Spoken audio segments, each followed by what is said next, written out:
Announcements of mega projects by successive governments is not something new to Kerala. The people of Kerala know very well how sincere the leaders are. Now the proposal from the LDF government is a whopping 56,000 crore semi-high-speed rail project, Silver Line. High-end trains will take the passengers in just 4 hours from the southernmost capital district Thiruvananthapuram to northernmost district Kasaragod. The speed of the trains will be from 100 to 120 kilometers per hour. It is being projected as a game-changer project to recast infrastructure and economic development. Let the new project come up, but let us look into the ground realities in surface transport sector in the state. Highways are packed with vehicles. One cannot move from south to north without getting jammed in traffic blocks. The coastal highway and hill highway are two major road projects which didn't pick up well. Here and there you get a stretch of road and those two not maintained well. An expressway project mooted in late 90s was opposed vehemently by then opposition left parties. Their point was the expressway that passes through the entire length of the state will divide Kerala into two. So many so-called think tanks supported with psychological thoughts and theories and opposed the project. Thus it was dropped altogether. But later, realizing the need for a wide and speedway, the left parties presented the old wine in a new bottle.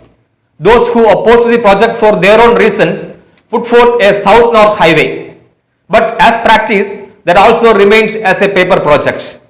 In brief, 30 km per hour is the average speed on Kerala highways now. Pitiable compared to the more than 100 km per hour in developed countries. It is usual that even an ambulance carrying critical patients gets stuck in traffic blocks and patients suffer. Rail traffic system in Kerala again is a mess. Several trains at odd times and hence people don't see this as a reliable means of transportation.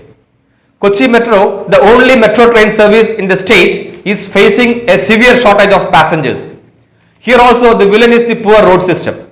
For daily commuters, it is quite difficult to reach the metro stations and catch trains so as to reach their destinations on time. Also, metro stations have poor parking facilities. This also discourages people from travelling by metro trains. The narrow state have 4 international airports in which 3 are not performing well. All the airports are eyeing the Kerala expatriates, especially in the Middle East. But now there is a rush from Gulf countries to return home. For many out of them, this is the end of a foreign job. Corona crisis led to the oil crisis and that finally to a financial crisis in the Gulf. Thus companies and enterprises are getting closed down, throwing many foreigners jobless.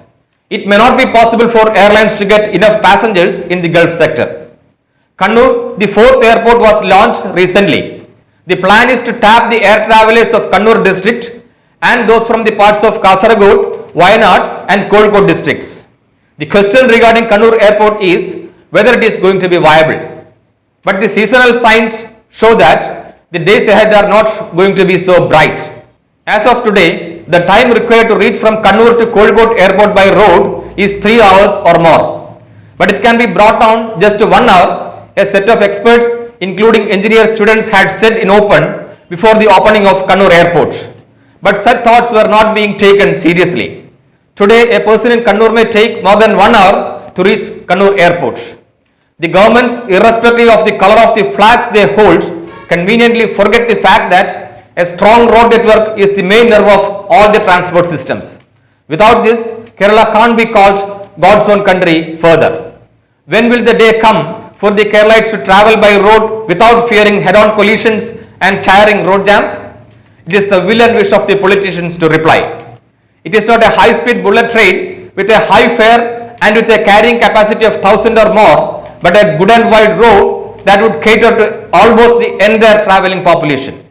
What is the need of the hour is a 6-lane, reasonably straight-cut express road which would take the average travelling time from the present 30 to 100 kilometers per hour, comparable with any developed country. For similar videos and reports, please subscribe the channel. Also, click the bell button.